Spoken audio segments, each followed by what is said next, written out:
সন্দেশখালী ঘটনায় শতপ্রণোদিত মামলা হাইকোর্ট গ্রহণ করলো। বিচারপতি বলছেন যে এই ঘটনায় হস্তক্ষেপ করার এটাই সঠিক সময়। ধর্ষণের মতো মারাত্মক অভিযোগ উঠছে, বিচলিত বিচারপতি। আমরা চাই কলকাতা হাইকোর্ট সেন্ট্রাল ইনভেস্টিগেটিং এজেন্সিকে তাদের লেডি অফিসারদের দিয়ে টিম বানিয়ে ইমিডিয়েট অ্যাকশন নিক। যত দিন যাবে এভিডেন্স টেম্পার হবে, এভিডেন্স টেম্পার হয়ে যাবে ইমিডিয়েটলি।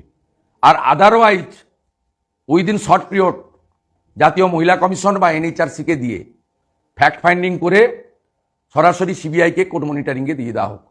আর যতগুলো উইটনেস তাদেরকে এক্ষুনি ইন্ডিপেন্ডেন্ট এজেন্সির সেফ কাস্টডিতে রাখা হোক এবং তাদের বাড়িতে সিসিটিভি এবং সেন্ট্রাল ফোর্স মোতায়েন করে দেওয়া হোক। সুমিত কুমার এবং মিস্টার রহমান বলে যে এসপিটি গেছে, এরা রাজীব কুমারের নির্দেশে, মমতা ব্যানার্জির ইচ্ছায় পার্থ ভৌমিক, নারায়ণ গোস্বামীদের অর্গানাইজ করা এতে এভিডেন্স টেম্পার করছে, মেয়েদেরকে এলাকা ছাড়া করছে। বাসন্তীর গুন্ডা রাজা গাজীরা মালঞ্চ দিয়ে ওখানে অস্ত্র পাঠাচ্ছে এবং ভয় দেখাচ্ছে এই প্রতিবাদী দেবী শক্তিকে। অতএব কোর্টের এই যে initial observation on behalf of BJP on as a leader of opposition, আমি এটা ওয়েলকাম করছি। এবং আমার বক্তব্য, উইটনেসদের প্রোটেকশন এবং ইমিডিয়েট যদি ইন্ডিপেন্ডেন্ট এজেন্সিকে না নামানো যায় তাহলে কিন্তু উইটনেস টেম্পার হবে।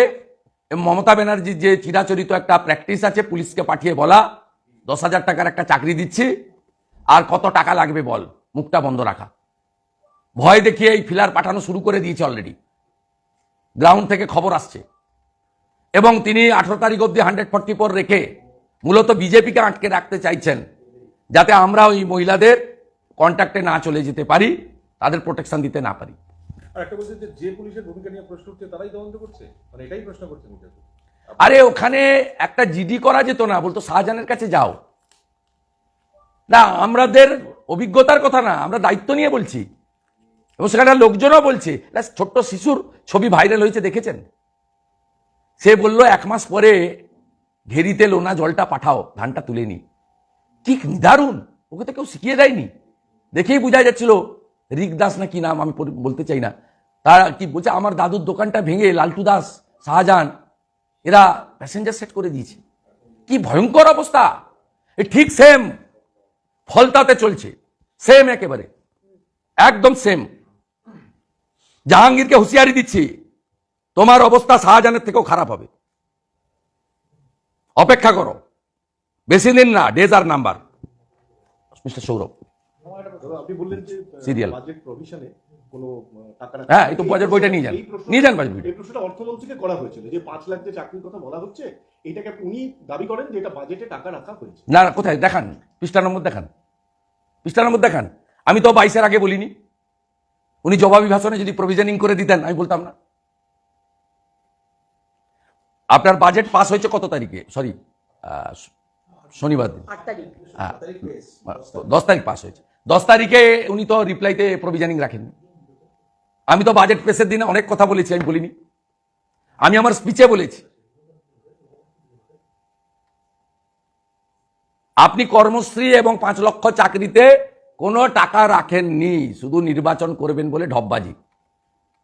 আপনার লোকেরা এসএলএসটির ছেলেদেরকে বিকাশ ভবনে নিয়ে গিয়ে 3.5 বছরের জেল খাটা মাল।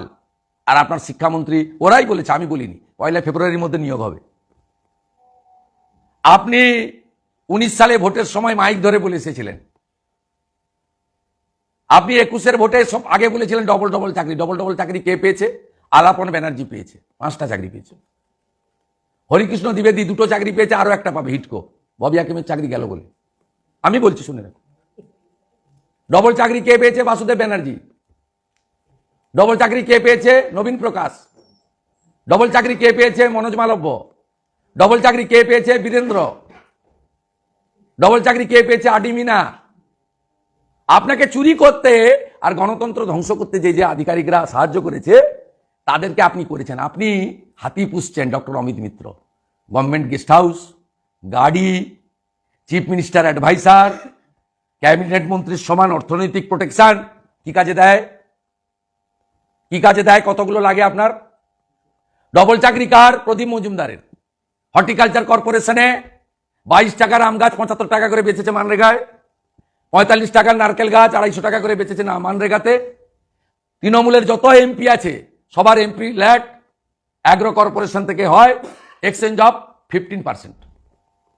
একটা বিষয়, এই মুহূর্তে বসিরহাট এক্সপ্রেসের সামনে ধুমধুমার পরিস্থিতি, পুলিশ লাঠিচার্জ করছে, একটা ঘটনা দেখা যাচ্ছে যে বিধানসভায় আপনারা সরব হচ্ছে, পার্টি সরব হচ্ছে, কিন্তু কংগ্রেস অন্যদিকে বাম, এদের বসিরহাট এই ঘটনা নিয়ে কোনো রকম সক্রিয়তা সেটিং বিষয় কি দাঁড়াচ্ছে? না, বিষয়টা কি সবাই জানে। বাঙ্গালোরে কি হয়েছে, পাটনায়, মুম্বাইতে কি হয়েছে।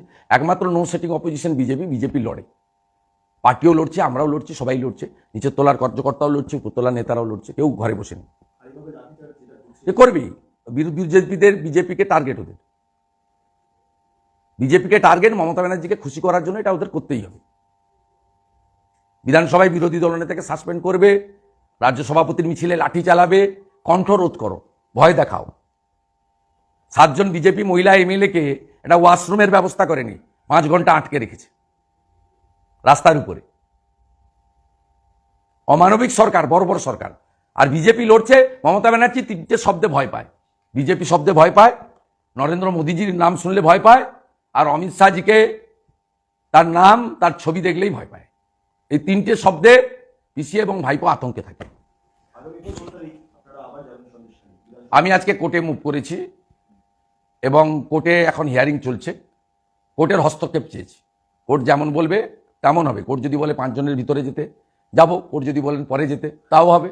কোর্ট যদি বলেন একা যেতে, তাও হবে। আর কোর্ট যদি সব বিজেপি এমএলএদের যেতে বলে, ভিডিওগ্রাফি করতে বলে, আমরা সেখানে গন্ডগোল করতে যাচ্ছি না অন হিউম্যানিটেরিয়ান গ্রাউন্ডে যাচ্ছি? বিজেপির 14 জন কার্যকর্তা অ্যারেস্ট, বিকাশ সিংকে কালকে যেভাবে অ্যারেস্ট করা হয়েছে, আমরা সেই পরিবারগুলোর সঙ্গে মিট করার জন্য যাচ্ছি। ঠিক আছে, থ্যাংক ইউ। আমি কিছুক্ষণ আগে ব্রাত্য বসুকে অভিযোগ করেছেন যে কেন্দ্রীয় সরকার রাজ্যের সমস্ত থিয়েটারকে একটা নাটক পাঠিয়েছেন, যে নাটকে প্রধানমন্ত্রী গুণগান করা, সমস্ত থিয়েটারকে বলেছে সেই নাটক করতে হবে, ঠিক করেছে। চাইলে অনুদান বন্ধ। ঠিক করেছে, ঠিক করেছে। রাষ্ট্রবাদের পক্ষে প্রচার যে করবে, দেশপ্রেম নিয়ে যে প্রচার করবে, জাতীয়তাবাদ নিয়ে যে প্রচার করবে, নেতাজির কথা, সর্দার বল্লভভাই প্যাটেলের কথা যে বলবে, তারাই ভারত সরকারের অনুদান পাওয়ার যোগ্য বলে আমরা মনে করি। প্রধানমন্ত্রী গুণগান করতে বলেছেন, প্রধানমন্ত্রী মানে দেশের গুণগান করতে বলেছেন। অভিযোগ করছেন বার্ত বসু ঘুরিয়ে বলছেন দেশ মানে প্রধানমন্ত্রী। কখনোই প্রধানমন্ত্রী তার ব্যক্তিগত গুণগানের কথা বলেননি, তিনি দেখাতেও পারবেন না। ভারত সরকারের জনমুখী প্রচার, রাষ্ট্রবাদ, দেশপ্রেম, সনাতন সংস্কৃতি, ভারতবর্ষ মুনি ঋষিদের দেশ। এবং শুধু তো নেহরু করলে হবে না। নেতাজি সুভাষচন্দ্র বসু, সর্দার বল্লভভাই প্যাটেলকে আড়ালে রেখে আম্বেদকরের কথা না বলে তুমি সমাজতন্ত্র, হোচিমিন, কার্ল মার্কসের কথা বলবে, টুকরে টুকরে গ্যাংয়ের কথা বলবে, তুমি বিকৃত করে দেবদেবীদেরকে নাটকে দেখাবে, মকবুল ফিদা হোসেনের মতো মা সরস্বতীর বিকৃত চিত্র পাবলিশ করবে। ঠিক করেছে। I welcome, heartily welcome on behalf of West Bengal people. শুধু ঝোপড়ার যে 4 জন শিশু প্লাস ঝোপড়ার যে 4 জন শিশুর মৃত্যু হয়েছে, আজকে তৃণমূলের থেকে প্রেস কনফারেন্স করা হচ্ছে, বলছে রাজ্যপালকে ওখানে যেতে হবে, রাজ্যপালকে ওখানে যেতে হবে, সন্দেশখালী যাচ্ছে, ওখানে যেতে হবে। আর এই ঘটনার দায় হচ্ছে বিএসএফ এর। না, ঘটনা মর্মান্তিক। এবং বিএসএফ তো নিজে করেনি, এজেন্সিকে দিয়ে করেছে। যে এজেন্সি করেছে তার বিরুদ্ধে ব্যবস্থা নেওয়া উচিত। আর মহামান্য রাজ্যপাল সবসময় মানবিক। তিনি যখন ভাঙড়ে গেছিলেন, তৃণমূলের যে কর্মী খুন হয়েছিল তার বাড়িতেও গেছে, আইএসএফ কর্মীর বাড়িতেও গেছে। রাজ্যপাল মহোদয় ওখানে যাবেন কি যাবেন না, রাজ্যপাল মহোদয় ঠিক করবেন। কিন্তু আমি মুখ্যমন্ত্রীকে বলবো, রাজ্যপালকে ওখানে যেতে বলার আগে একবার সন্দেশখালী থেকে আপনি ঘুরে আসুন, আয়নায় নিজের মুখটা দেখুন, তারপরে অন্য লোককে পরামর্শ করবেন।